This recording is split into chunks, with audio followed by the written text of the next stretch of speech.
but I don't view it as misfortune, to be quite honest with you. Particularly at this level in this business and game, there's football justice. You get what you deserve, and so, we're here, and we're here for really tangible reasons, man. We didn't involve in the right ways.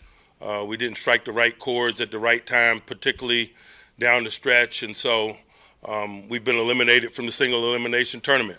And so for us, it's about assessing the reasons why, do an assessment of every component of what it is we do here, in the manner in which we do it. But we're at the very infancy of that. It comes to a screeching halt in this business. And those of us that have been in it for a long time kind of understand that.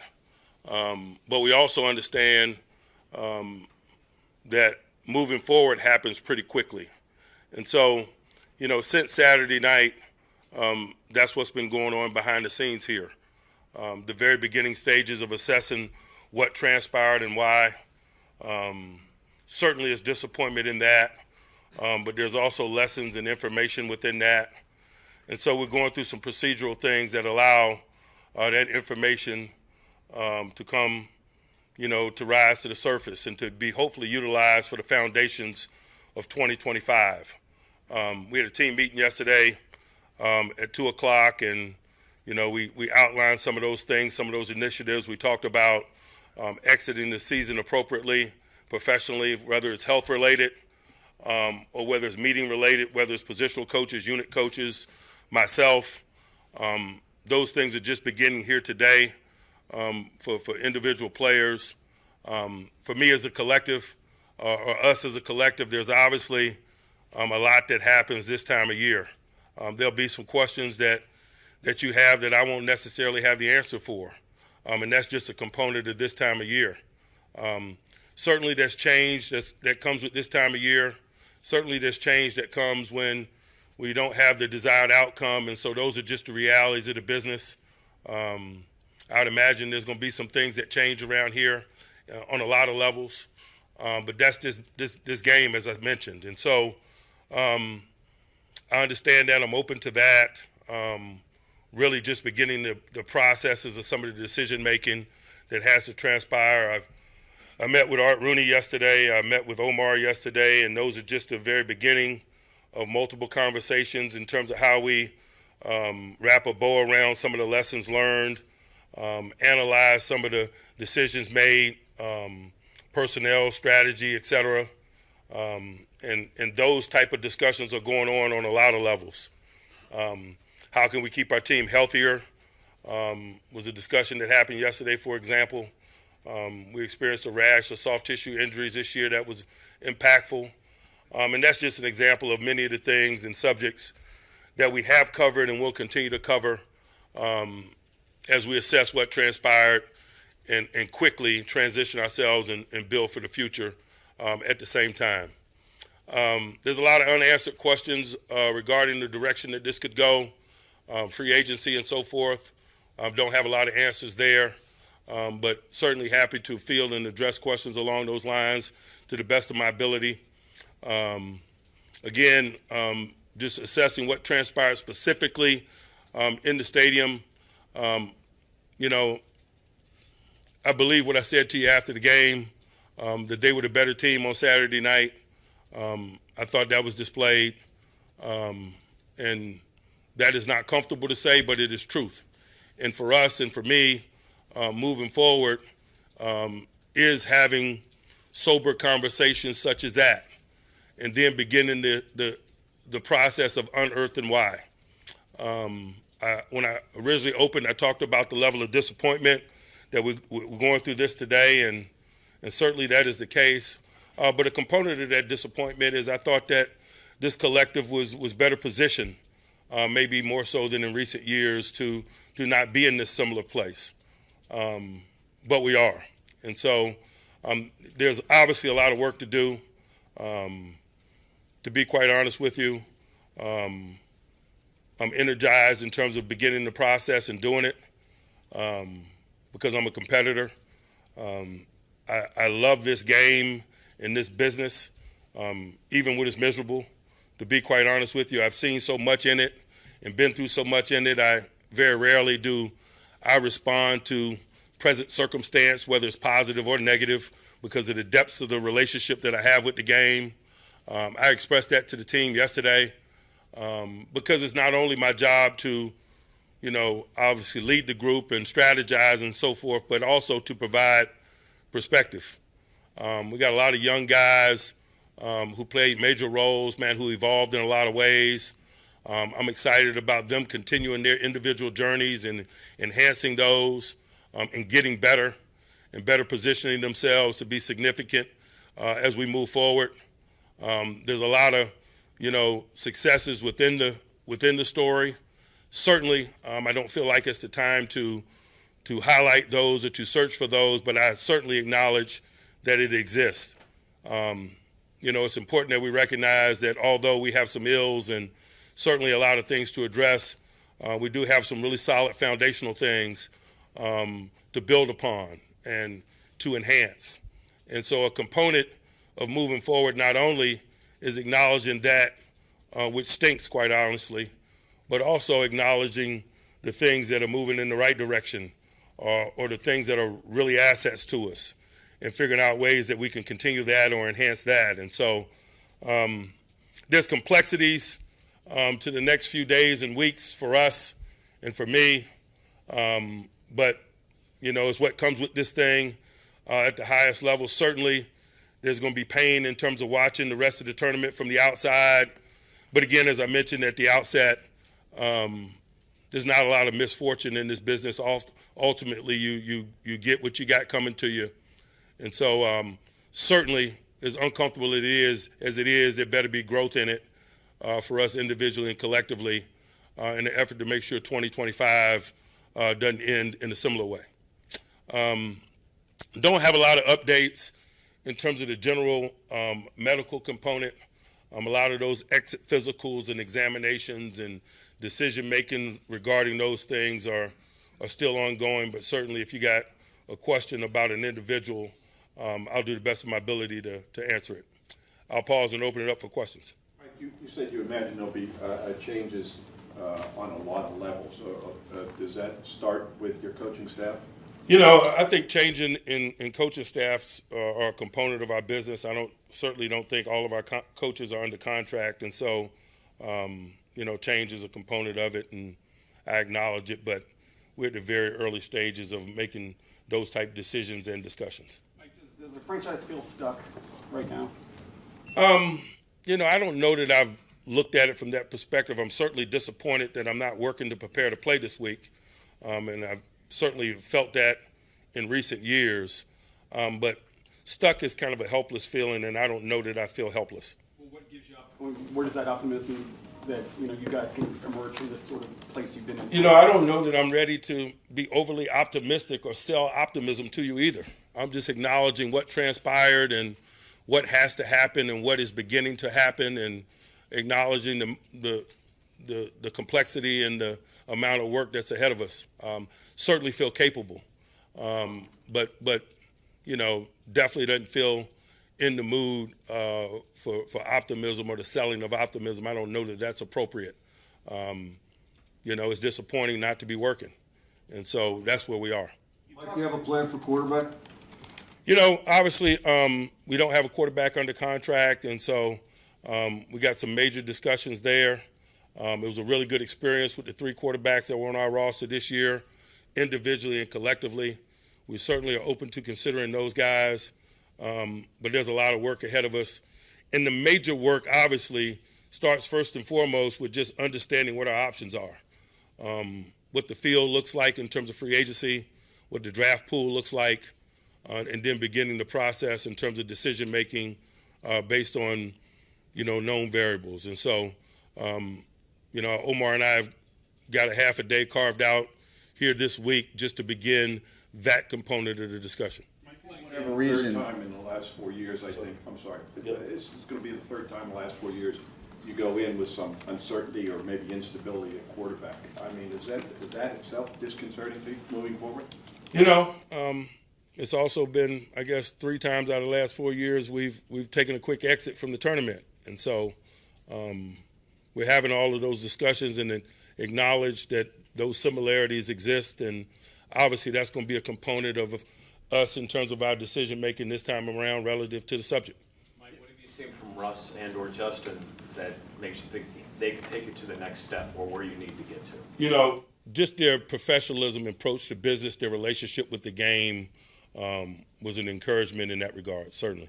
Mike, you said that you thought this collective was better positioned than you were a year ago, but as this season ends, how do you feel like you guys are positioned to close the gap from where you are to where you want to be? I think I'm just at the very early stages of unearthing that, to be quite honest with you. I acknowledge that, you know, we got some things to unearth, but these exit interviews and things of that nature are the very beginnings of that, and that's something that's going to be asked and discovered over the upcoming days and weeks and months even, as we prepare for the draft and free agency, because obviously talent acquisition is a major component of it, and then obviously the strategic component of it in terms of the schematics. And so, you know, those are questions that will be addressed and subjects that will be addressed over the course of the next, you know, days, weeks, months. For whatever reason, Russ should move on, be it your choice or his. Did Justin show you enough that you think he could be a starter for you guys and enter next year in the pole position as Russ did this year? Certainly.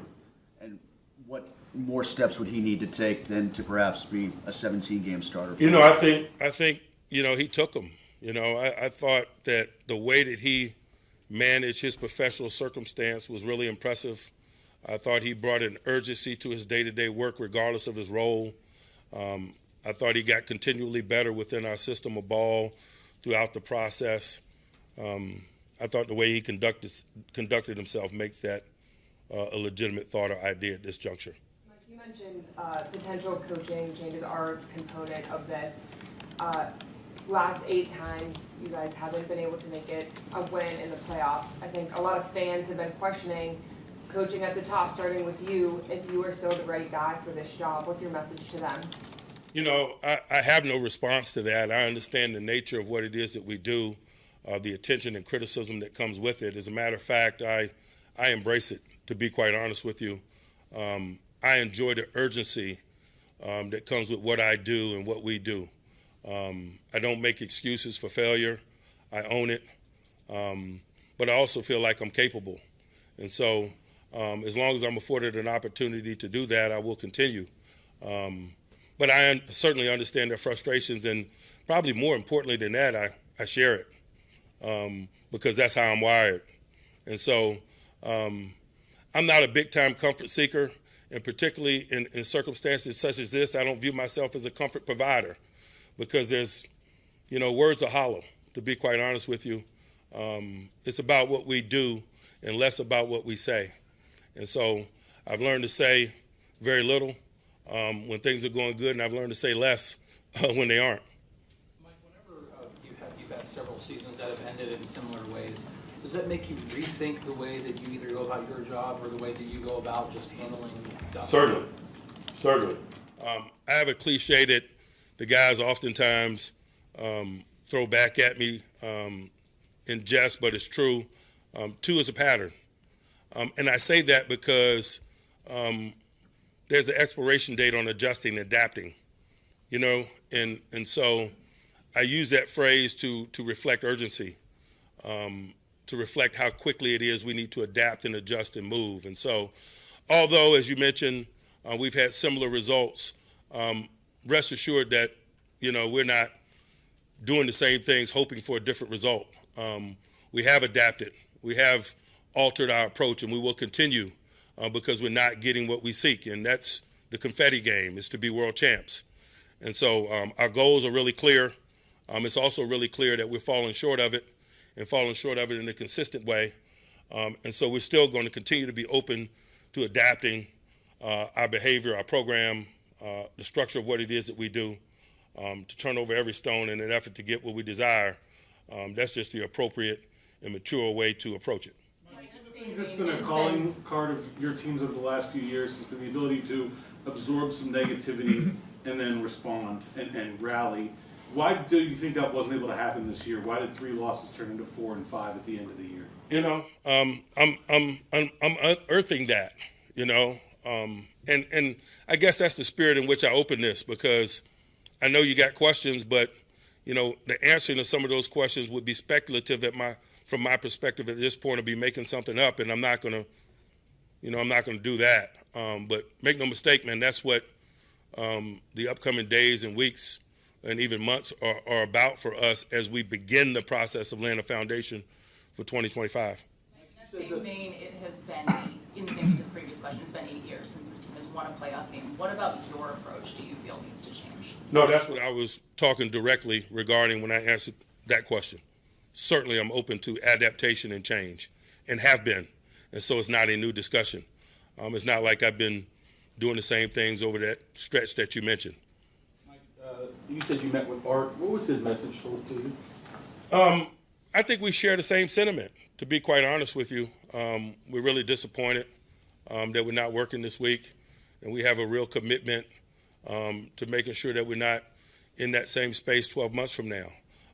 But that's cool in spirit, but what's transpiring in a tangible way in terms of how we construct these upcoming days and weeks and months is going to be critical to making sure that there's teeth to that. And that's what I was talking about when I was saying words don't weigh a lot. It's about what we do, and particularly what we do over the upcoming days and weeks. When you say that words don't mean a lot, it's what you do. What about the way the season has ended this year and recently tells you that your message is still resonating in this locker room? You know, I don't worry about messaging resonating. I speak with great clarity and transparency. I've learned that over a long time at this level. I know what works and what doesn't. And so, that component of it is probably less of a concern of, more strategic things and other discussions that dictate outcome. Messaging is such a small component of what it is that we do. It just really is. There's complexities to it. You guys have employed the NFL's highest paid defense the last 3 years. In light of the way that defense has performed in the postseason, you have to reevaluate the way you guys structure the contract, the roster in a cap league. Certainly everything is up to discussions, but things don't happen in a vacuum. And so there's certainly components of what we do that you can isolate and analyze, but every component that you isolate and analyze is affected by others, and that's just the makeup of what we do. And so it's I'd be remiss if I didn't say that it's not as black and white as you present it. Mike, it seemed like the offensive line early in the season, when you were going through some injury issues there, was still performing above the line, and that didn't seem to be quite the case at the end of the season when you had more continuity. Was there something going on with that unit there? Were you happy with that unit? Certainly, it didn't end the way we would like as a collective and as a smaller collective that you mentioned. We absorbed a lot of attrition during the course of the journey. We ended up playing a lot of young people. They responded in a real positive way, but maybe they fatigued mentally and physically. Those are things that we're unearthing as we begin this information gathering process. I hadn't had a lot of individual meetings to this point. I'm a half a day into my exit interviews, and so those are some hardcore questions that I have and things to unearth. And we'll see where it leads us in terms of ascertaining the reasons why. Accountability was a big talking point towards the end of the season. I'm curious to know, do you feel, you mentioned your conversation with Art, do you feel that he's holding you and your coaching staff accountable enough? I'll leave that up to him. I don't know that that's appropriate for me to assess from his perspective. I know he'll get an opportunity to visit with you all at some point, and so I'll leave that up to him. I'm sorry. You guys' defense has been the ability to stop the run. You guys weren't able to do it a few times late in the season, especially in the playoffs.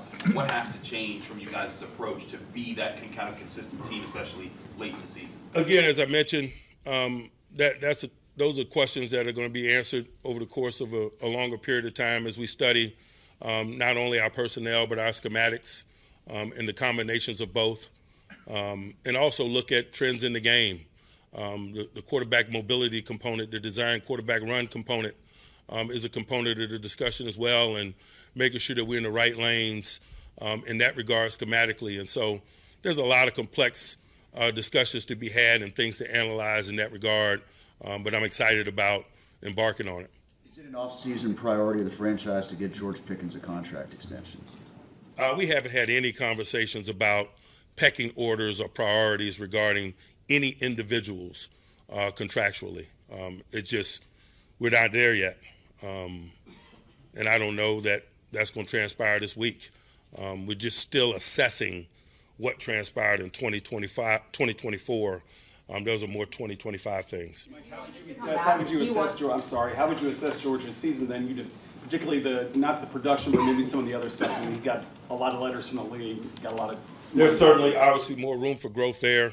I think he covered some ground in 2024, but there's certainly a heck of a lot more ground to be covered, and we'll see where it leads us. Are you concerned 3 years in? I mean, he's a veteran now, and you're still sort of seeing problems pop up. I'm always concerned about the growth and development of individuals, whether it's, skill relative to the positions that they hold, professionalism, maturity, or combinations of all of the above. I know you don't talk about how you manage different players to us specifically, but with a now veteran 3 years in, do you consider changing your philosophy when it comes to coaching guys like that? I think I'm always in consideration of changing my approach to get a desired result, particularly when it gets repetitive. I think you talked about moving. He needs to be open to moving around more in your defense. Late in the year, it seemed like. I'm sorry, I missed the front part of it. T.J. Watt said yes. he needs to be more open to moving around and where he lines up in your defense. I think during the season there were a couple games where he did move around, but through that 5-game stretch he stayed on the left side. What in your approach do you have to change to open up what has been your best defensive playmaker on this team?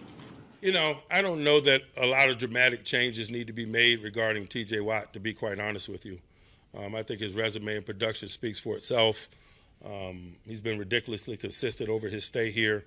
And even, in the midst of the 2024 season that didn't unfold the way that any of us would like. I got a lot of things that have my attention before I start getting into T.J. Watt-like production in terms of my to-do list. You said you neither seek comfort nor offer it. How much do you weigh and maybe balance looking for answers from talking to players, talking to coaches, talking to staff, versus just trusting your gut and saying, this is what I felt like went wrong, and are you seeking answer, maybe kind of It's all interrelated. It's all interrelated.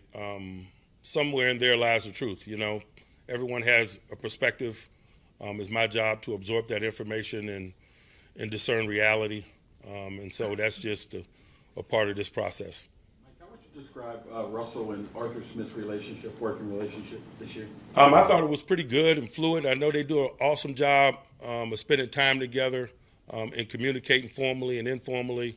We're not paid by the hour in this business, and I think their willingness to work together is kind of a reflection of that sentiment. Beyond schematics or personnel, what was your opinion of your defense against the Ravens, the engagement level, the bringing what needed to be brought to the fight? The Ravens present a unique challenge in terms of their run game. You got to play 11-on-11 football, and, at times we could have performed better schematically, and at times we could have performed better as individuals. Particularly the last 2 games that we played them, we didn't do a good enough job of controlling that component of the game, and that leads to possession down play and situational play, and we didn't have them in enough one-dimensional circumstances to create the type of negativity that's been a calling card of us winning those games with consistency. Mike, understanding that you're still unearthing things, as far as the offense goes, to compete in the NFL to get to where you want to go, does the offense need to be constructed in a way that it can score more points and be involved in shootouts, and is this offense capable of that? It certainly needs to score more points, and whatever way that happens is whatever way that happens. It doesn't necessarily mean construction, but we certainly got to score more points. You're not going to score 14 points a week in January and be very successful. When you look around at the quarterbacks who are still alive, and then you have those discussions with Omar about that position, how important is quarterback mobility to you going forward? Very, but That's not a new discussion. I've expressed that in this setting, in settings like these for years. The X factor that quarterback mobility is in our game and how it's trending and been trending. That is not a new discussion. Mike, you guys have had a lot of turnover on offense over the past several years. What do you guys have to do as a coaching staff to cultivate a nucleus that can bring forward a more consistent unit going forward? You know, I'm not overly concerned about turnover. Turnover is a component of this thing. If you look at the course of a 12-month calendar, there's enough opportunity to develop the cohesion that you mentioned. I'm not going to allow that to be a place of comfort or an excuse. Everyone goes through turnover in this game at this level in any phase of the game. And so for us, it's about getting better and not making, continuity or some of those discussions a component of it, just simply how do we get better. Understanding that not everything happens in a vacuum, of course, everybody, but Russell's kind of, there's marked delineation, his first 6 or 7 starts and his last few starts. He's 36 years old. Is that a factor in it? And when you look at quarterback, is it something that you would prefer not to have somebody in their late 30s? Or I'm certain that will be a component of the discussion, but those discussions haven't been had to this point. Like I'm sure you heard by now, on the broadcast over the weekend, one of the broadcasters mentioned it seemed like there was a lack of fight in this team. Lack of fight from the outside, potentially a lack of discipline, lack of winning the last few years, and that's not really consistent with the culture that we've all grown to see over the last decades with the Steelers. Why the shift that we're seeing from the outside? I just think everyone's entitled to their opinions. It sounds like what you outlined is an opinion. I'm not going to spend a whole lot of time addressing or disputing opinions. I respect opinions, but opinions aren't often reality for me. And so, I tend to focus my energies on things that I have control over, how we're constructed, the manner in which we work, our preparedness, the outcomes that you mentioned, and I worry less about opinions. In your opinion, has the culture changed since you started here? The fact that we're communicating today in the manner in which we're communicating is bothersome to me, and so, I'm open to addressing any component of it. You talk a lot about the second-year jump as being the biggest jump. Did you see that from whether it be Joey, Keanu, Darnell, or that group collectively? I hadn't thought a lot about it, to be honest with you. I think, certainly I felt it at different times from all the individuals that you mentioned, but I hadn't analyzed it more broadly to this point. But that is a reasonable expectation, certainly. When you look at the teams that are still playing, a lot of these quarterbacks are taken way at the top of the draft. You guys very rarely pick there. How do you see a way forward? I mean, Russ is 36. Obviously, it's not a long-term plan to getting back to elite play at the quarterback position, and is potentially having a season where you have to take a step back part of that equation. Lamar wasn't taken at the top of the draft. Hurts wasn't taken in the first round. So I don't know that I necessarily agree with the question. Mike, last year when you were talking to us, you said, I understand I have more football behind me than in front of me. Talked about urgency. Do you feel that your players share that same urgency? PQ mentioned after the game that he thought guys got comfortable. Again, you mentioned an opinion, based on circumstance, and oftentimes our emotions control our opinions, and I just don't feel the need to respond to some of those things. Do you feel your players got comfortable? I do not. How would you evaluate Arthur's first season with you guys? I thought we had, a good experience in a lot of areas. Certainly the fact that we're talking here today is reflective of it's not always been good. But that could be any component of this thing, man. Like, we're so interdependent in this business, and that's why it's the ultimate team game. I get asked often how Russ performed or how Arthur performed or how the defense performed, and, those lines get blurred because of the interdependency in this game. And that's just a component of it. And so certainly there's impact from outside forces on evaluations, but that's why what we're doing right now is so significant, because we got to comb through it and get to the guts of the matters.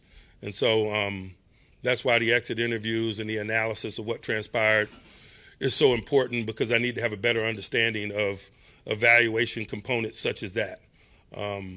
Because from my perspective, and particularly as you stand here at the end of it, we win together, we lose together, and there's complexities in all of those discussions. You acknowledged bickering the defense at one of the late games there. Looking back, did that become more of a problem, or no?